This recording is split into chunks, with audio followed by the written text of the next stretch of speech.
Професор Димче Коцо е еден од нашите најпознати историчари на уметноста. Личност со мощна богата творечка и плодотворна животна биографија. Тој е научен работник кој сиот свој живот го посветил на научно-истражувачкото дело во областа на археологијата и историја на уметноста, но истовремено и ликовен уметник, креатор и активен проследувач на полето на современата македонска ликовна уметност. Животот и делото на професорот Димче Коцо се идентификува со растежот и дострелите на научен и културен план и во сите области поврзани со историјата на уметноста. Во создавањето на нашата култура и уметност, Димче Коцо учествува со својот придонес како научник, ликовен работник, музеалец, конзерватор и општественик. Покрај занимањето со ликовната уметност, Димче Коцо е еден од првите истражувачи и покренувачи на развивањето на научната мисла кај нас. Акцентот на неговите проучувања е свртен кон откривањето на елементите, особеностите, карактеристиките на архитектурата и живописот, кои се специфични и се разликуваат од тие настанати во соседните земји. При тоа мощно значајно е да го одбележиме неговиот научен интерес за времето од 7 до 9 век, односно за предклиментовиот и климентовиот период.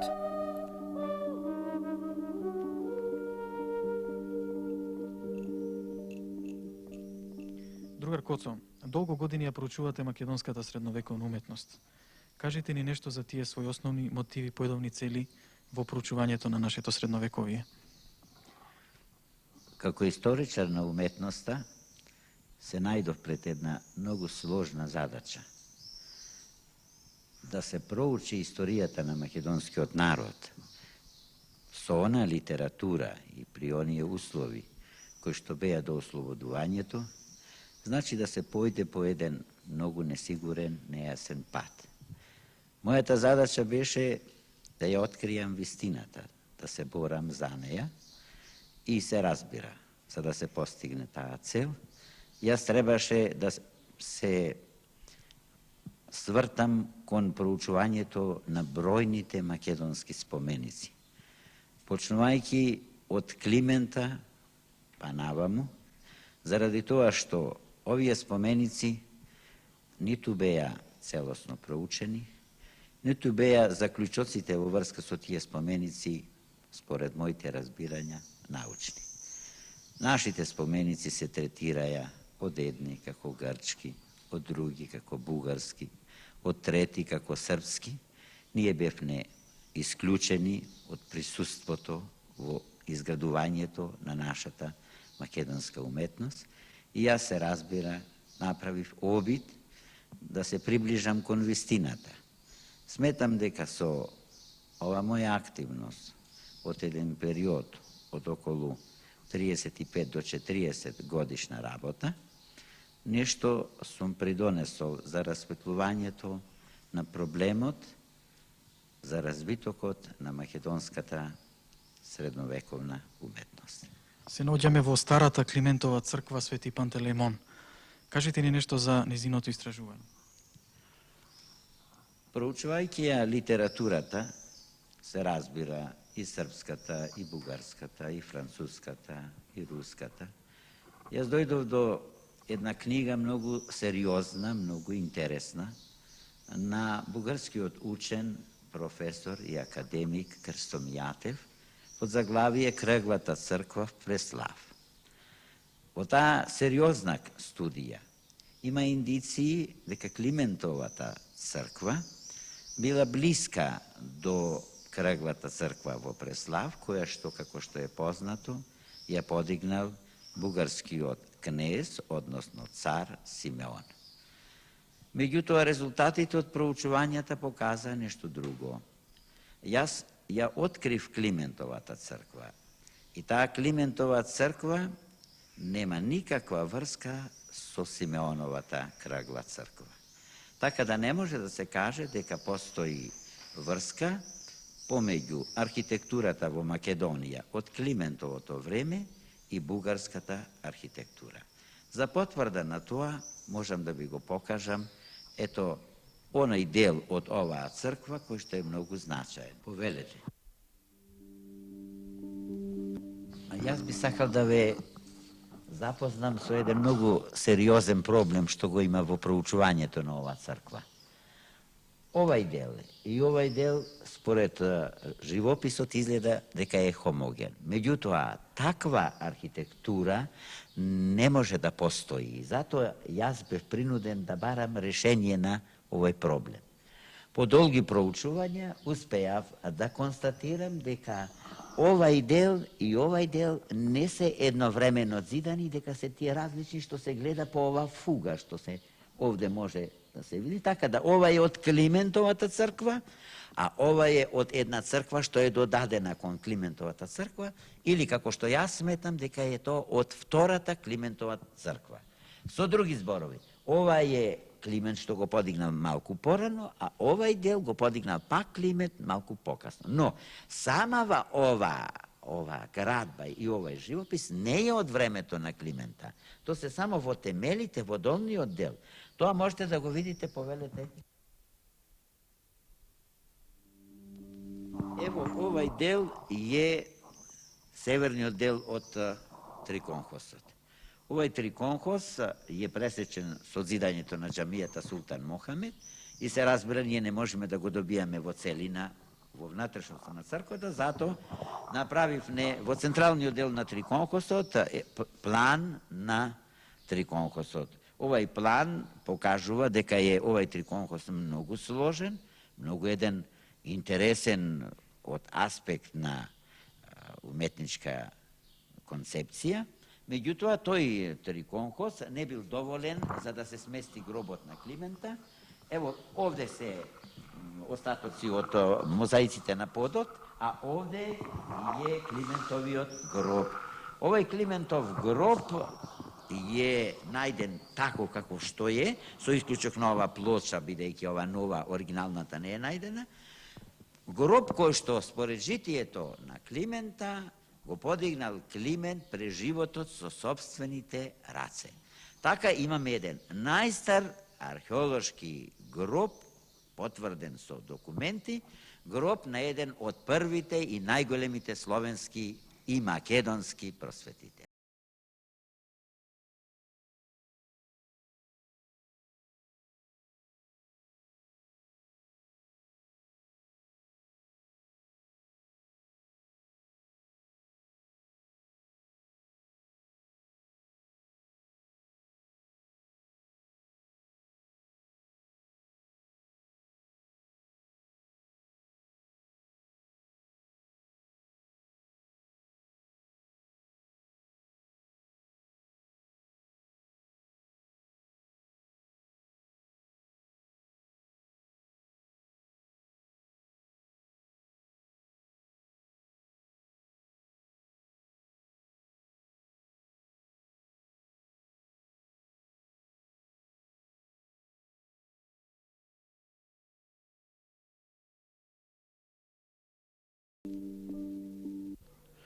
Света Софија е катедрала на Охрид и на Охридската архиепископија.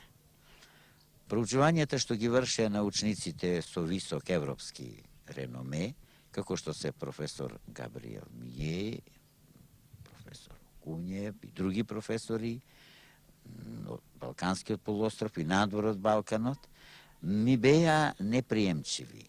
Тие сметаа, Габриел Мије, например, сметаше дека сегашниот изглед на Света Софија е правиот изглед на Света Софија. Јас се сомневам во тоа и по долги проучувања констатирав дека Света Софија не е таква каква што ни се представува.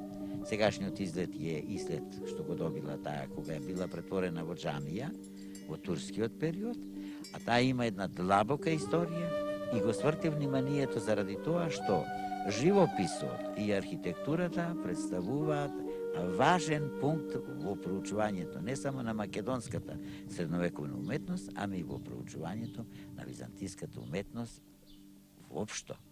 Затоа се толку и внимание посвети на проучувањата, нарочно со конзерваторските работи, кои што ги раководеше археолошкиот музеј во Скопје, па потоа Заводот за заштита на СРМ, под раководство на професорот Борис Чипан. Тие резултати ја потврдија мојата мисла, што искажав 1953 година на Византолошкиот конгрес во Солун, дека Света Софија била трикорабна, крстообразна, куполна базилика, а не безкуполна базилика и не крстообразна, како што се мислеше до моите проучувања.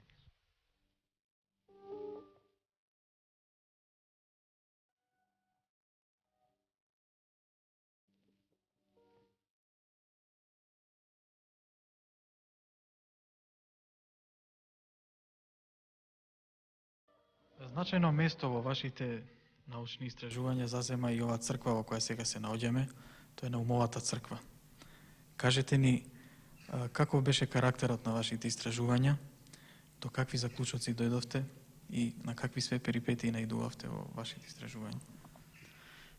Познавајќи ја положбата на македонската средновековна уметност од аспект на проучувањата до ослободувањето, по ослободувањето јас си поставив за задача, освен на Климентовата, да ја проучам и Наумовата црква. 7 години вршев проучувања без да кажам некому дека ја проучувам Наумовата црква. Но Наумовата црква сите ја сметаја ова сегашнава Наумова црква за црква од времето на Наума. Тоа за мене беше една ситуација која што ми налагаше длабоки проучувања и јас 7 години тајно вршев проучувања. Зошто тајно? Заради тоа што сите научници сметаја дека е ова црква подигната од Наума, со исклучок на Габриел Ние, кој што ги сметаше куполите од 13-14 век. Резултатите од проучувањата показаа дека ова црква е од турскиот период, зидана во турскиот период, и дека таа нема никаква врска со Наумовата црква од аспект на архитектурата. Се разбира, ова црква била извонредно значајна. Не само за време на Климента, периодот на Климента, туку и до денес.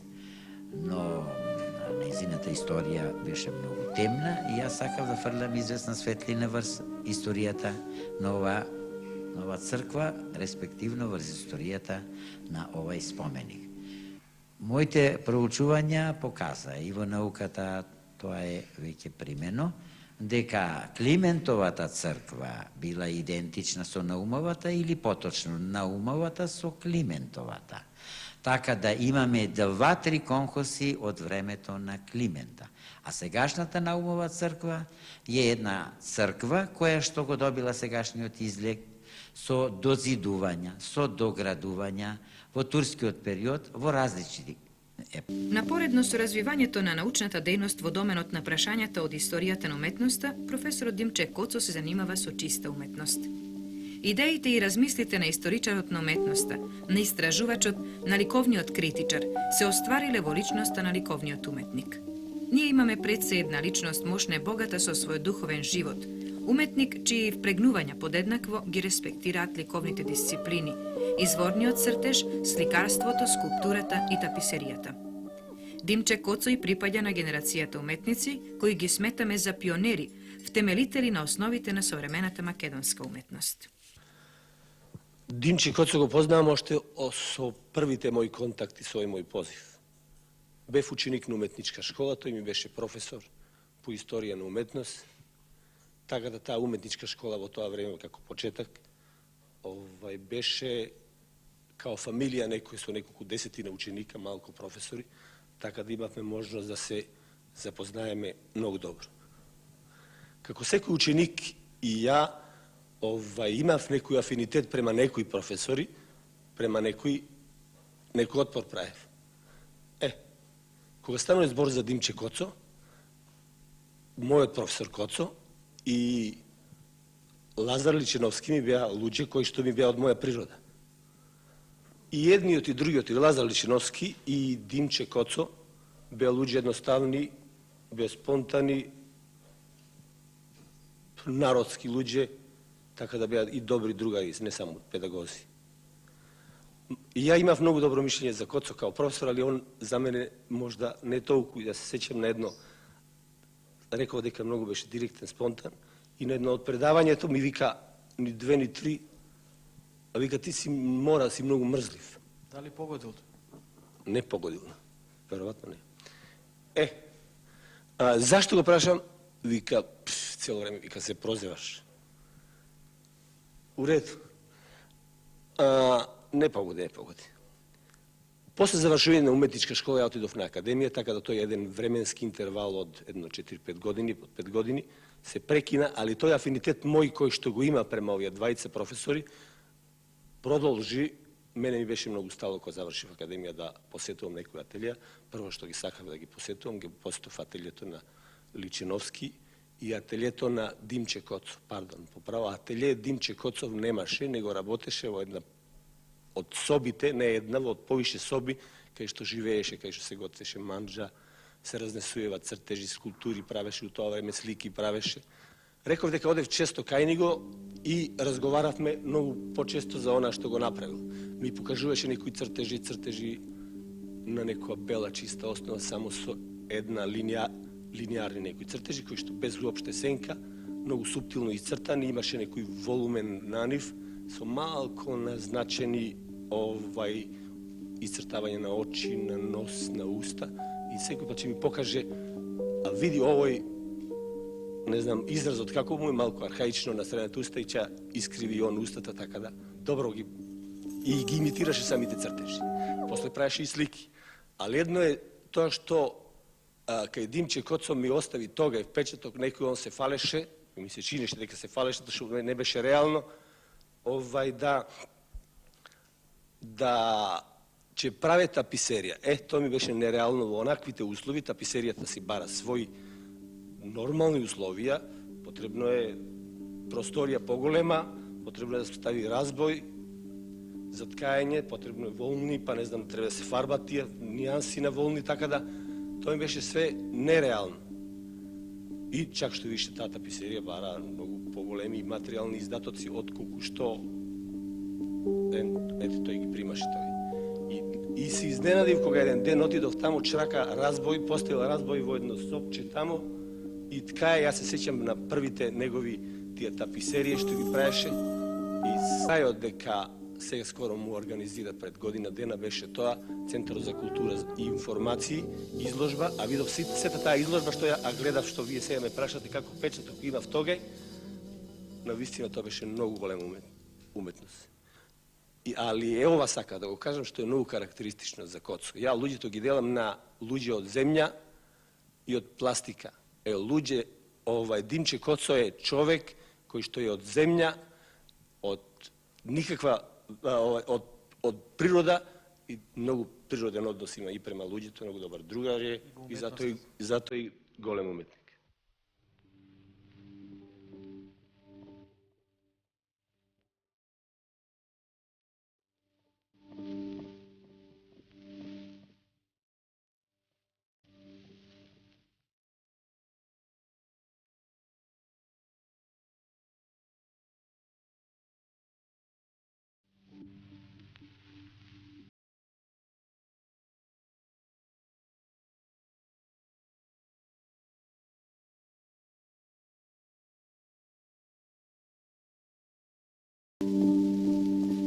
Другар Коцо, вие сте историчар на уметноста, но истовремено и уметник и припаѓате на најстарата генерација на македонските ликовни уметници.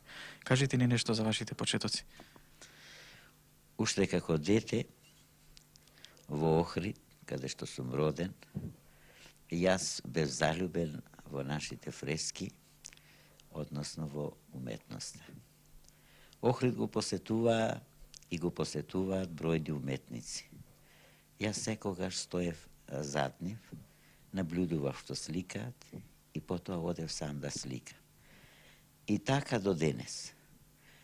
Ако некој човек може да се каже дека е залюбен во нешто, тоа сметам дека уметниците се залюбени во своето творештво. Нарочно во мојот живот пресвртница значеше средбата со Љубомир Ивановиќ, со тој голем српски сликар, кој што го запознав кога бев дете, босоного дете, враќајќи се еден ден од фурна, со леп на глава, видов како слика еден човек како јас, како црта, како што велевне во Охрид. И застанав зад него. Зашто ме гледаш, мали? Ми постави прашање. Јас цртам како ти, му одговорив. Види, богати, могу ли да видим твоje слики? Можете, ето ту близо стануја. И така тој дојде и ме окуражи, и неговото храбрење за мене значеше импулс, и јас од тогаш до денеска работам на сликарството.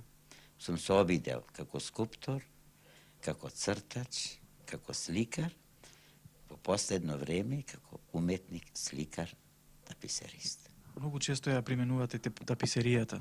Кажете ни, што ве привлекува кон оваа дисциплина? И јас сум живеел во Пандана Смала, недалеку од црквата Свети Климент, и Пантелеймон, и сегаше Свети Климент, Перивлептос. Во близината на мојата куќа ткаеја жени, ткаеше и мајка ми, ткаеше и баба Василка. Често пати јас одев да ги гледам како ткаат, а нарочно кај баба Василка, која што беше многу стара и ме држеше да спијам кај неја, бидејќи беше болна, па ако умре да ја викнам тетка Славка, за да кажам дека баба Василка умрела. Тоа што го правеше таа, тие пилина, тие ора, тие орнаменти за мене значеја некакво возбудување и јас на герамитка се обидував тоа да го избедам, сноев на герамитки како сите деца мали и би рекол дека е тоа мојата прва учителка. Дали таписеријата ви би овозможува да изразите нешто посебно што во другите дисциплини не можете, ликовни? Видите, јас сум залюбен во Охрид, иако не живеам во Охрид. Сметам дека сите се залюбени во мојот роден град, во синото Охридско езеро, во кристалното сино небо, но сум залюбен и во носиите на македонскиот народ, во носиите на Горно и Долно Лакочереј, во носиите на Пелагонија, на Мариово, на Скопска Црна Гора, на Тетовско. Јас во тие носи и наоѓам таква инспирација и такво поврзување со нашата средновековна уметност, што ми се чини дека сум тогаш целосно изразен, кога јас научник Димче Коцо се поврзувам со уметник Димче Коцо, кога нашата средновековна уметност ја здружувам со творештвото на македонскиот народ, изразено се разбира на современ јазик, бидејќи јас сум современ уметник. И јас сакам да направам македонска таписерија. Ќе бидам задоволен ако историјата и критиката ги потврди овие мои барања. Веќе од првата година по ослободувањето, професорот Димче Коцо се ангажира со една многустрана активност на универзитетот, пред се со основањето на Филозофскиот факултет, чиј што основоположник е тој заедно со малубројни други тогаш наставници. Негова особена заслуга е настојувањето и грижата околу основањето и организирањето на групата за историја на уметноста. И токму во овој момент е потребно да се потврди и да се повтори дека на професорот Димче Коцо му припаѓа заслугата и благодарноста за обучувањето и за формирањето на голем број речиси на сите историчари на уметност во Македонија, од кои денес поголемиот број се професори на универзитетот, научни советници, доктори на науките, директори на галерии и музеи. Напоредум со оваа интензивна работа на универзитетот, професорот Димче Коцо се ангажира многу со широката, со многустраната и многовидната форма на музеолошкото дело, и тој е еден од првите основачи на првиот Македонски народен музеј, од кој што израсна археолошкиот и етнолошкиот музеј. Долга низа години потоа професор Димче Коцо не само што ги раководеше сите активности на археолошкиот музеј, туку беше иницијатор на неговата целокупна, на неговата сестрана научна, истражувачка и кадровска активност и дејност. И во овие своји настојувања професорот Коцо постигна особено значајни и видни резултати. Приказот на неговата музејска активност, музеолошка активност не би била потполна, ако не го свртиме вниманието и врз неговата активност, врз неговото делување на основањето на научни списанија и едиции. Тој е основач иницијатор на списанијата Гласник на музејското друштво и Годишен зборник на археолошкиот музеј, во кои и денес уште се печатат врвни научни трудови од областа на историја на уметноста и археологијата. За сиот овој период, 30 години, професорот Димче Коцо апсолутно не изгуби од предвид и главната грижа, како најзначаен, најстар и најголем историчар на уметноста, да ја движи научната мисла и со научните трудови и публикации да придонесува за збогатување на историјата на уметноста кај нас. Ценејќи ја плодната научна дејност на професорот Димче Коцо, имајќи ги предвид неговите придонеси во афирмирањето на научното дело во Македонија и надвор од неа, тој е избран за дописен член на Археолошкиот институт во Франкфурт на Мајна 1955 година и доктор хонорис кауза на Универзитетот во Безансон. Од 1969 година Димче Коцо е избран за дописен, а сега редовен член на Македонската академија на науките и уметностите. Неговата научно-истражувачка дејност добива и соодветно општествени признанија. Наградата на владата на Македонија за објавениот труд Свети Пантелеймон и раскопките при имаретот во Охрид. Републичката награда 11 октомври за монографскиот труд Манастир, како и Републичката награда за животно дело. Знам дека наскоро заминувате во пензија, меѓутоа тоа сигурно не е крај на вашата активност. Се разбира, одење во пензија за научник значи само одделување од катедрата, од студентите. Работата за научникот, како и за уметникот, за творецот, продолжува се донде, додека физичките и духовни можности тоа го позволува. Јас се разбира ќе продолжам да работам. Ова година мислам да продолжам да работам со моите соработници на проучувањата на црквата на 15 струмички тивериополски маченици, која што е започната пред 2-3 години и кои проучувања се започнати пред 2-3 години и кои секако ќе продолжат и натаму. А тоа не значи дека тука ќе го завршам својот животен пат.